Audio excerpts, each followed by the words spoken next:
بسم الله الرحمن الرحيم.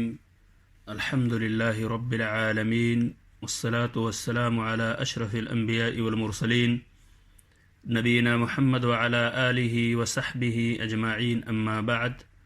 السلام علیکم ورحمۃ اللہ وبرکاتہ. معزز سامعین کرام، آپ کی خدمت میں 40 کی 13ویں حدیث پیش کی جا رہی ہے، جو ہمیں اسلامی اخوت و بھائی چارہ کی طرف دعوت دیتی ہے.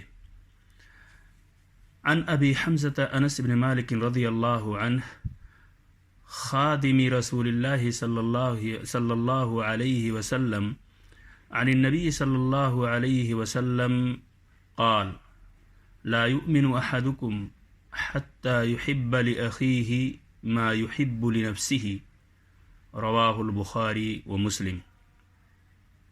ترجمہ: خادم رسول انس بن مالک رضی اللہ عنہ سے روایت ہے کہ نبی اکرم صلی اللہ علیہ وسلم نے فرمایا، تم میں سے کوئی اس وقت تک کامل مومن نہیں ہو سکتا جب تک کہ اپنے بھائی کے لیے وہی پسند نہ کرے جو خود اپنے لیے پسند کرتا ہے. یہ روایت بخاری و مسلم کے اندر موجود ہے. معزز سامعین کرام، اس حدیث سے بہت سارے فوائد و احکامات مستنبط کیے جا سکتے ہیں.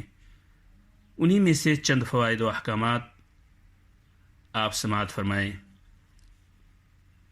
ایمان کو مکمل کرنے والی ایک خصلت یہ ہے کہ آدمی اپنے مومن بھائی کے لیے وہی پسند کرے جو خود اپنے لیے پسند کرتا ہے، اور ان باتوں کو ناپسند کرے جو خود اپنے لیے ناپسند کرتا ہے. یہی ایمانی اخوت کا تقاضا ہے.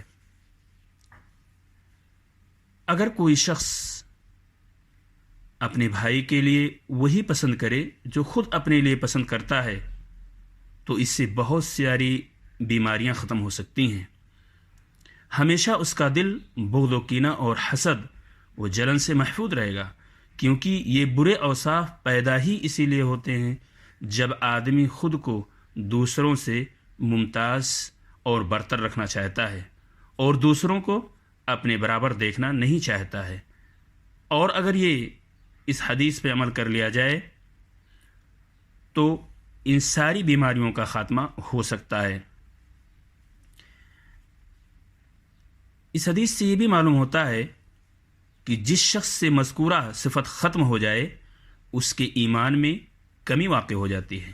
ایک مسلمان آدمی ہمیشہ ان چیزوں کی تلاش میں رہتا ہے جس سے ایمان میں زیادتی ہوتی ہے اور انہیں اختیار بھی کرتا ہے.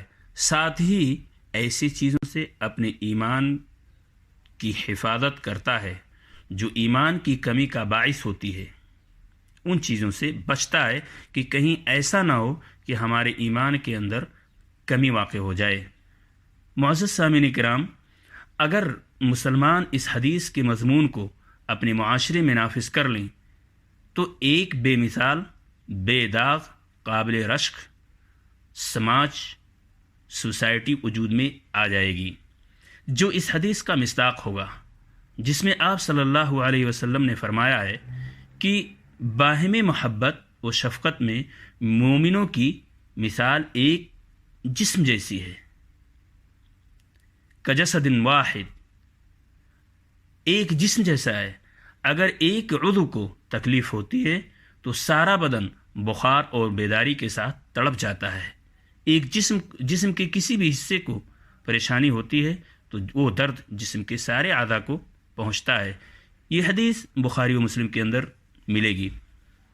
سامعین کرام، ایک بہت بڑی چیز اس سے یہ معلوم ہوتی ہے کہ اس حدیث سے ایک اہم مسئلہ یہ مستنبط ہوتا ہے کہ ایمان گھٹتا بڑھتا ہے، یعنی اطاعت و بندگی سے ایمان میں اضافہ ہوتا ہے اور معصیت و نافرمانی سے ایمان میں کمی ہوتی ہے. یہی اہل سنت والجماعت کا عقیدہ ہے. اللہ تبارک تعالیٰ سے دعا ہے کہ اللہ تعالیٰ ہمیں اور آپ کو اسلامی اخوت و بھائی چارگی میں ڈھالے اور کینہ، بغض اور حسد جیسی عظیم بیماریوں سے ہمیں محفوظ رکھے۔